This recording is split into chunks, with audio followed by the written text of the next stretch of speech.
ମୟୂରଭଞ୍ଜ ଜିଲ୍ଲା ବାମନଘାଟି ଉପଖଣ୍ଡ ରାଇରଙ୍ଗପୁର ବ୍ଲକ ଗୋରୁମହିଷାଣୀଠାରେ ପଶ୍ଚିମ ମୟୂରଭଞ୍ଜ ଜିଲ୍ଲା କଂଗ୍ରେସ କମିଟିର ଉପସଭାପତି ପ୍ରନେଶ ମଣ୍ଡଲ ଓ ସନ୍ତୋଷ ଲୋଧାଙ୍କ ନେତୃତ୍ୱରେ ନୂତନ କଂଗ୍ରେସ କାର୍ଯ୍ୟାଳୟ ଉଦ୍ଘାଟିତ ହୋଇଯାଇଛି।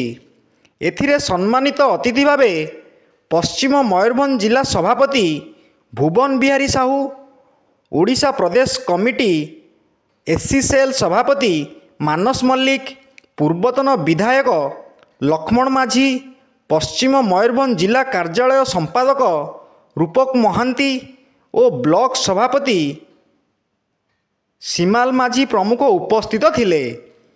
ଗୋରୁମହିଷାଣୀ ଛକସ୍ଥିତ ଶହୀଦ ବିର୍ସା ମୁଣ୍ଡାଙ୍କ ନିକଟରେ କଂଗ୍ରେସ କର୍ମୀଗଣ ଏକତ୍ରିତ ହୋଇ ଅତିଥିଗଣଙ୍କୁ ପୁଷ୍ପଗୁଚ୍ଛ ଓ ଫୁଲମାଳ ଦେଇ ସ୍ୱାଗତ କରିବା ପରେ ଅତିଥିଗଣ ଶହୀଦ ବିର୍ସା ମୁଣ୍ଡାଙ୍କଠାରେ ପୁଷ୍ପମାଲ୍ୟ ଅର୍ପଣ କରିଥିଲେ।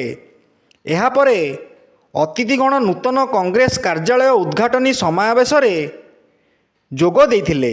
ଉକ୍ତ କାର୍ଯ୍ୟକ୍ରମରେ ମନୋଜ ବିହାରୀ, ଏମ୍ଡି ରଞ୍ଜନ, ଚିକୁନ ମହାକୁଡ଼, ସନ୍ତୋଷ ପାଲ, ସବ୍ୟଚୀ ବେହେରା, ସିଧୁ ବାରିକ, ରାଜା ମହାକୁଡ଼, କାଦମ ହେମ୍ରମ, ସୁଧାରମା ଗିରି, ବ୍ରଜକିଶୋର ଗିରି, ପିଣ୍ଟୁ ବିନ୍ଧାଣୀ, ଅଜିତ ସେଠୀ, ସରେଜ ମଣ୍ଡଲ, ସୁବୋଧ ଛୋଟରାୟ, ମେନକା ଦାସ, ରାଧାକାନ୍ତି ମଣ୍ଡଲ ଓ ମାନସୀ ନାୟକ ପ୍ରମୁଖ ଯୋଗଦାନ କରିଥିଲେ। ସମସ୍ତେ ଦଳକୁ ସଶକ୍ତ ଓ ମଜବୁତ କରିବା ପାଇଁ ଦୃଢ଼ ପ୍ରତିଜ୍ଞା କରିଥିଲେ। ମୟୂରଭଞ୍ଜ ଜିଲ୍ଲା ରାଇରଙ୍ଗପୁରରୁ ଶ୍ୟାମଳ